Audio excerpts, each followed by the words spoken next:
Good morning বন্ধুরা। আজকে অপারেশনের পরের দিন সকালবেলা। আপাতত ঠিক আছি, আজকেও ছাড়বে না। তার কারণ কালকে রাতে বড় ডাক্তার এসে বলে গেলেন যে অপারেশনটা বেশ বড়ই হয়েছে, 3 ঘন্টা মতন লেগেছে, যার জন্য ছাড়ার কোনো প্রশ্নই নেই। ওটা আমাকে বলেছিলেন উনি, মানে আশ্বাস দিয়েছিলেন, না না ছেড়ে দেবো এমন কিছু না, যদি আমি ভয় পাই, নার্ভাস হয়ে যাই। যাই হোক, আমার ওপরে ঠাকুর আছেন, ঠাকুরের হাত, আমার বাবার হাত সব সময় মনে করি আমার সাথে আছে। ব্যথা তো আছে, তবে ব্যথাটা অত ফিল করতে পারছি না, ভীষণভাবে ইঞ্জেকশান চলছে। কালকে রাতে বহুবার ইঞ্জেকশান চলেছে। এখন তো মেডিকেল সায়েন্স অনেক উন্নত, তবে আহু আউচ এগুলো বাড়িতে গিয়েই হবে আর কি। বাড়িতে তো এইসব ইঞ্জেকশান তখন চলবে না, এখন ব্যথাটা করে দিয়েছে। আর কালকে রাতে স্যালাইনটা খুলে 9টার সময় নর্মাল ডায়েটই দিয়েছিল, খেতে পারিনি তখন অত। প্রথমে লিকারটি দিয়ে টেস্ট করেছে যে বমি টমি হয় কি না। বমি হয়নি, কারণ আগের দিন রাত্রি 11:30 থেকে পুরোই জল খাওয়াটা বন্ধ করে দিয়েছিলাম, মানে বলেছিলেন, বোতল নিয়ে গেছিলেন, খালি ঠোঁটটাকে ভিজিয়ে ভিজিয়ে দিয়েছে। ওনাদের কথা মতোই চলেছি, কষ্ট হয়নি। আপাতত এই আছি। আজকে সকালবেলা গাছ পাঞ্চ করে দিয়ে গেছেন। বিহেভিয়ার এদের কিছু বলার নেই, ভীষণ টেক কেয়ারের ব্যাপারে মানে 1 নম্বর। প্রতিটা স্টাফ এসে গুড মর্নিং, কিছু লাগবে কি না ম্যাম। এখানে তো একটা বেল দিয়েই গেছে সারাক্ষণ, একটুও কষ্ট হয়নি। মানে এত ভালো এদের এই সেবা, সত্যি মানে কিছু বলার নেই। ঠিক হয়ে যাব, তোমাদের সাথে তো কথা বলছি, ভালোই লাগছে। কতক্ষণ ঘুমাবো আর কতক্ষণ শুয়ে থাকবো, যদিও রাতে ঘুমের ওষুধ দিয়েছিলেন, তা ঘুমিয়েছি টানা। 6টার সময় তো উঠিয়ে দিয়ে এগুলো করা হলো, বেডটিও দিয়ে গেছে। ব্রেকফাস্ট কী খাবো না খাবো সেগুলোও ডায়েটিশিয়ান এসে জিজ্ঞেস করে গেছিলেন। তাই ভাবলাম একটু আসি, একা একা বসে আছি এখানে, শুয়ে আছি, তোমাদের সাথে বক বক করি, ভালোই লাগে। কি করব, কার সাথে বক বক করবো, যখন সিস্টাররা আসছে তাদের সাথেও বক বক করছি। বক বক না করে থাকতে পারি না, এটা আমার একটা বিরাট বড় ভালো মেডিসিন আর কি। হাজব্যান্ডও ফোন করলো, আসছে। এই অবস্থা। আর এই দিকের কাজটা, বাঁ কাজটা বেশি হতে পারছি না, কারণ ওখান দিয়ে একটা ড্রেনেজের পাইপ আছে, তো ওটা শুতে গেলে লাগছে। তা বড় ডাক্তার আসবেন বলে গেলেন, তখন কি বলেন দেখি। ঠিক আছে, জানাবো, তোমাদের আপডেট দিতে থাকবো। এই 8:40 বাজে, এখন খাবো না, তোমাদের দেখাই কি কি দিয়ে গেছে জানি না। এই উঠে বসিয়ে দিয়ে গেল, কারণ এখনও তো উঠে বসতে পারছি না ঠিক মতন। পুরো পিঠের এখান থেকে নিচ অবধি করা আছে, ব্যান্ডেজ করা আছে, প্লাস ওই ড্রেনেজের পাইপটা ধার দিয়ে এমন করে আটকে দিয়ে গেছে না, ওটাই শুতে কষ্ট হচ্ছে। আর কি ভালো যে না নার্সরা, মানে সিস্টাররা কি সুন্দর বলো, খাবারগুলো খুলে দিয়ে যাব, ম্যাডাম খাবেন এখন? আমি বললাম না, 9টার বাজুক তারপরে। বলছে না একটু অন্তত খান, খেতে তো হবেই। আমি বললাম না না, আর একটু বাদে খাবো, এখন খেতে ইচ্ছে করছে না। 2টো বিস্কুট আর চা তো খেয়েছি, তখন বাজে 6টার সময় দিয়ে গিয়েছিল, আমি খেয়েছি 6:45টার সময়। ফ্লাস্কেই দিয়েছিল গরম জল, সেটাও আমাকে গুলে ঠুলে একদম মুখের কাছে এসে দিয়ে যাচ্ছে। আর বেডটাকে উঁচু করে দিতে বলেছি, তো বারবার এসে উঁচু করে দিচ্ছে, যখন যেরকম মনে হচ্ছে সেরকম করে দিচ্ছে। দাঁড়াও দেখাচ্ছি খাবারগুলো। চোখের সামনে লাইটটা বন্ধ করে দিতে বলেছি। এটা বোধহয় দিয়েছে উত্থাপাম। কালকে রাতে আমি ডায়েটিশিয়ানকে বলেছিলাম টোস্ট খাবো না। এটা কি? এটা সাম্বার, এটাও তাই, চাটনিটা। এটা পাকা পেঁপে, একটা ফল। এটা বোধহয় ডিম সেদ্ধ, হ্যাঁ এটা একটা ডিম সেদ্ধ। আর সবসময় গোলমরিচ আর দিচ্ছে, এটা টিকিট। আর এই যে ক্যাচের গোলমরিচ আর নুন, ডিম দিয়ে খাওয়ার জন্য। আর এটা ফ্লাস্কে টি। আড়ম্বরের শেষ নেই আর কি, আড়ম্বরের শেষ নেই, আতিথেয়তার শেষ নেই। বাবারে, একেই বলে এখন খেতে পাচ্ছি না। আবার স্যুপ দিয়ে যাবে 12টার সময় বলে গেল।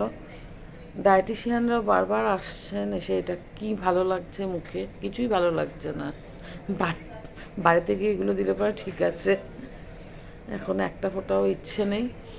যাই হোক, আবার ওষুধ আছে, বলো খাওয়া হয়ে গেলে পরে বেলটা বাজাবেন, তারপরে সে আবার ওষুধ, আবার ইঞ্জেকশান, এই চলবে। আমার যে সিসটা সেটা বলে এতখানি বড় হয়েছিল। হাজব্যান্ড, তারপর শিলাজিৎদা, শ্রীপনার বাবা, ওনারা দেখেছেন, ডক্টরও দেখিয়েছেন এবং বলছেন বেশ মোটা এবং এতটা লম্বায় এতটা হয়ে গিয়েছিল। বলে বোঝাই যায়নি যে ভেতরে মানে ওটা ব্যাপারটা অতখানি চলে গিয়েছিল। তবে এবার আমি বুঝতে পেরেছিলাম অ্যান্টিবায়োটিক খাওয়ার পরেও যখন কমছিল না, যে ওটার রুটটা বোধহয় অনেকখানেই চলে গেছে। তো দেখে বলছে এতটা বড় হয়েছে মানে রুটটা অনেকখানি ভেতরে ঢুকে গিয়েছিল। বাবারে ভালো লাগছে না, আর মনে হচ্ছে বাড়ি যাই, বাড়ি গিয়ে তোমাদের সাথে ভালো করে গল্প করি। একদিকে ডিমটা ছাড়িয়ে দেয় না, ইচ্ছে করলে দেবে পরেও খেতে পারবে। এই যে, আর টিকিটের সঙ্গে যে লাল চা খাবে লাল চা, যে দুধ চা খাবে সব কিছুই দিয়ে রেখেছে। আর কালকে জিজ্ঞেস করে গিয়েছিল কি কি খাবো, আমি তখন ঘোরে বলে দিয়েছিলাম উত্থাপমে যা আছে, আর এই যে সাম্বার, আর এই যে চাটনি, এগুলো পরে খাবো, খালি এখন এই গরম গরম এটাই খালি খাবে। খবরের কাগজও দিয়ে গেছে যে যেটা নেবে। আমি বললাম আনন্দবাজার দিতে, কর্তাও আসবে, পুরো পড়বে, বাড়িতে তো ভালো করে পড়তে পারছে না, সব সেরে চলে আসবে 10টা সাড়ে 10টার মধ্যে। আমিও বসে বসে শুয়ে শুয়ে একটু পড়ি। এই আবার একটা ইঞ্জেকশন স্টার্ট করলো, এটা একদম দম বেরিয়ে যায় যেতে। একটা সিরিঞ্জ দিয়ে এখান দিয়ে চ্যানেল দিয়ে ঢোকালো, আর একটা ওপরে ঝুলিয়ে রেখে গেছে। এখন আমার বন্ধু শম্পা ফোন করলো, খবর নিল। আর না না কথা বলছি আস্তে আস্তে, বল, কথা বললে ভালো লাগছে। এখন ডক্টর আসবেন। যে ডাবের জল ঢাকা আছে, আর একটু বাদে খাবো, ইচ্ছে করছে না, ইঞ্জেকশন দিয়ে গেল। ইঞ্জেকশন দিতে দিতে শরীরের আর কিছু নেই, ভালো লাগছে না, কি ব্যথা।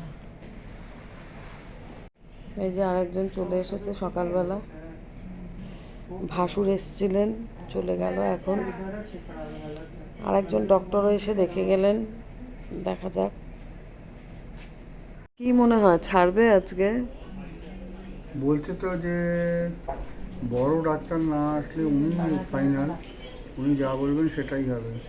বললেন যে ডিসচার্জের এটা আমি প্রসেস যেগুলো আছে সেগুলো করে রাখছি, যদি ছেড়ে দেয় তাহলে ঠিক আছে, আপনি সেই অনুযায়ী নিয়ে যাবেন।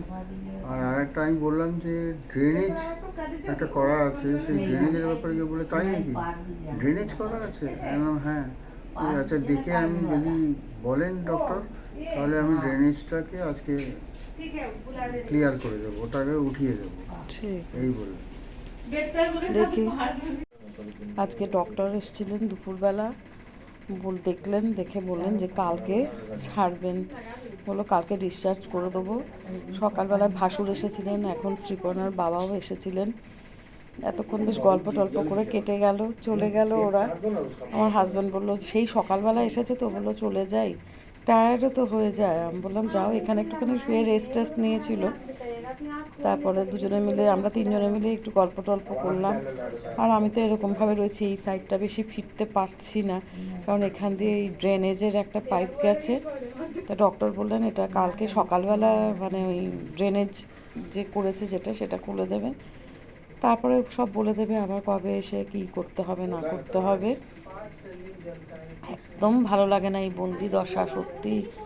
মানে আমি তো তাও আজকে তো মানে হাঁটা বলতে মানে বাইরে করিডোরটা তো যেতে পারছি না, সিস্টাররা যখনই আসছে তাদের সাথে গল্প করছি। কি করবো, আমি কথা না বলে তো থাকতে পারি না। আর মনে হয় আমার হাজব্যান্ড বলছে চলো বাড়ি চলো, বাড়িতে গিয়ে কাজ করবে, রান্না করবে তোমার যা।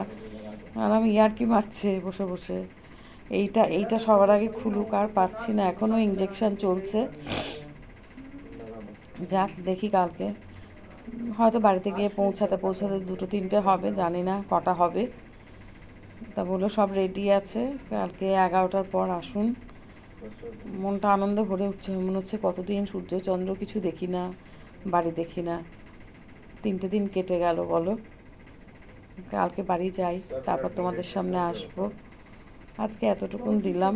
এই বেলাটা অনেকটাই ফ্রেশ লাগছে, আর অনেকটাই মানে এই সন্ধেবেলা ভালো লাগছে।